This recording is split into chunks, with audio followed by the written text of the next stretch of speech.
Hey there, digital dystopians. Welcome back to Existential Dread in the Age of Likes. I'm your host, Forever Alone Fred, coming to you live from my personal panic room, also known as my studio apartment. If you're a returning viewer, congrats on making it through another week of existence. If you're new here, welcome to the support group, where the only thing we're supporting is our collective descent into digital madness. Last time, we took a deep dive into the cesspool of digital relationships and the gig economy of loneliness. Today, we're cranking up the discomfort to 11 as we explore the wonderfully terrifying world of social anxiety in the digital age. Buckle up, Buttercup. We're about to take a roller coaster ride through the theme park of techno-panic attacks. Now, let's talk about the grand paradox of our times, digital connection. We've never been more connected, and yet, somehow, we've never felt more alone. It's like being at a party where everyone's invited, but the party is in your phone, and you're still sitting on your couch in your underwear, wondering why you can hear people laughing. Picture this. You send a text to your friend, or at least someone you think is your friend, who knows anymore, and you see those three little dots. They're typing, then they stop, then they start again. It's been 15 minutes. Are they writing a novel? Planning your murder?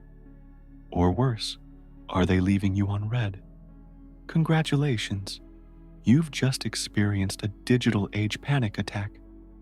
But wait, there's more. Remember when busy was an acceptable excuse?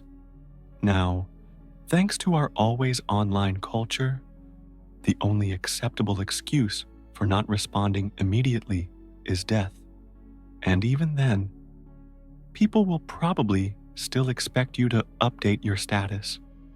Speaking of status updates, let's dive into the anxiety-inducing world of social media. Social media, where your worth is measured in likes, your popularity in followers, and your mental health in how quickly you can close the app before having a breakdown. Did you know that every time you post something, you're basically playing Russian roulette with your self-esteem? Will this be the post that finally gets you the validation you crave? Or will it be another digital tumbleweed rolling through the barren wasteland of your online presence? The anticipation is killing you, but not as quickly as the crushing disappointment when your hilarious meme gets only 2 likes, one from your mom and one from that weird guy who keeps trying to sell you cryptocurrency. But don't worry, the social media platforms have your back. By have your back, I mean they're profiting from your anxiety, like a drug dealer with a PhD in psychology. Every notification, every like, every new follower, it's all designed to keep you coming back for more, chasing that digital dopamine dragon. It's the anxiety economy, folks, and business is booming. But wait, there's more. Let's talk about the delightful world of online comments. You know, those cesspools of human interaction where empathy goes to die and caps lock reigns supreme. It's like a gladiatorial arena, except instead of lions, you're fighting against keyboard warriors and their poorly spelled insults. And the worst part? Sometimes you find yourself agreeing with them. Yeah, maybe I am a loser who lives in my mom's basement. At least I spelled loser correctly, Kevin. And don't get me started on the pressure to be witty online. Every tweet, every comment, every caption is a chance to prove that you're the cleverest person in the room. Except the room is the entire internet, and there's always someone cleverer. It's like being in a constant global rap battle, but instead of sick beats, You've got memes and reaction GIFs. And trust me, nothing says I'm dead inside quite like spending 3 hours crafting the perfect reply to a cat video. Speaking of dead inside, let's dive into the wonderful world of doom scrolling. You know, that thing where you keep scrolling through bad news, even though it's making you miserable.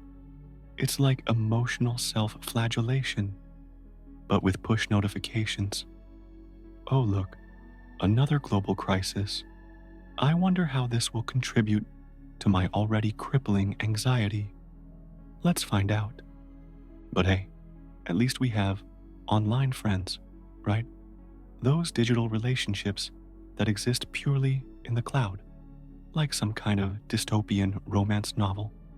They met on Twitter, bonded over their mutual hatred of pineapple on pizza, and lived happily ever after, until one of them got canceled for an old Facebook post.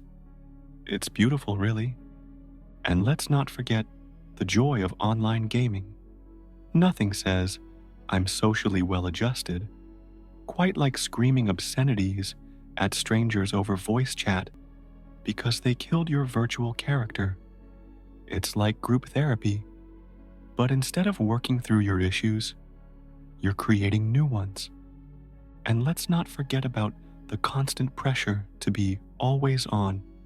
It's like we're all competing in the productivity Olympics, but the only medal you win is a shiny new ulcer. We're expected to answer emails at midnight, attend virtual happy hours we hate, and somehow still have time for self-care. Pro tip: scrolling through Instagram while in the bathtub doesn't count as self-care. It's more like voluntary digital waterboarding with a loofah. Now, let's talk about the most stressful performance of your life, your online persona. It's like you're starring in a one-person show 24/7, and the audience is the entire internet. No pressure, right? Every post, every tweet, every perfectly filtered photo, it's all part of the carefully curated museum of you. But here's the kicker. It's not really you. It's the you that you think other people want to see. It's like we're all creating digital avatars of ourselves, inching closer and closer to the uncanny valley of social media. You know, that creepy zone where something looks almost human, but not quite, and it just makes you feel uncomfortable. Yeah, that's your Instagram feed. It's exhausting, isn't it? Being your own PR team, photographer, and content creator, all rolled into one anxious ball of insecurity, trying to navigate this uncanny valley of online existence.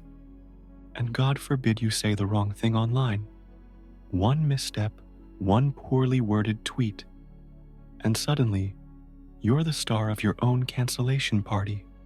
It's like walking through a minefield, except the mines are filled with angry commenters, and the explosion is your entire social life going up in flames. But hey, at least we have choices, right? Wrong. Welcome to the illusion of choice in the digital age, where having infinite options somehow leaves you feeling more trapped than ever. Take dating apps, for example. It's like being a kid in a candy store if the candy was mostly stale, and half the pieces were actually just pebbles painted to look like candy. You swipe and swipe, always thinking the perfect match is just one more swipe away. Spoiler alert, they're not.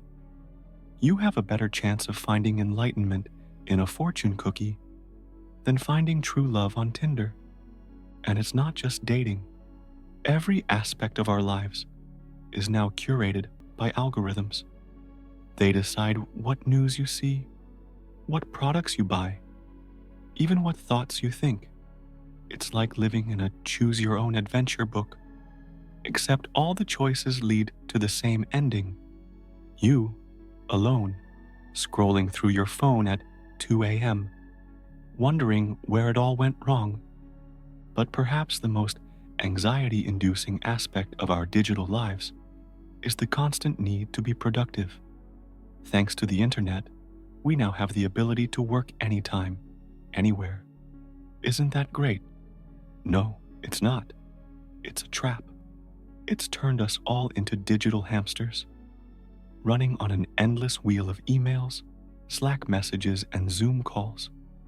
Remember when we used to leave work at work? Now, work follows us everywhere. It's like having a clingy ex who just won't take the hint. Hey, I know it's 11 p.m. on a Saturday, but can you just quickly look at this spreadsheet? No, Karen, I can't. I'm busy having an existential crisis while binge-watching shows I don't even like. And don't even get me started on the pressure to have a side hustle. Apparently, it's not enough to have one soul-crushing job anymore. Now, we need to monetize our hobbies too. Oh, you like knitting? Why don't you start an Etsy shop? Because, Susan, sometimes I just want to make a lumpy scarf without turning it into a business opportunity. But perhaps the most insidious part of our digital existence is how it's rewired our brains. We now have the attention span of a goldfish with ADHD. We skim instead of read.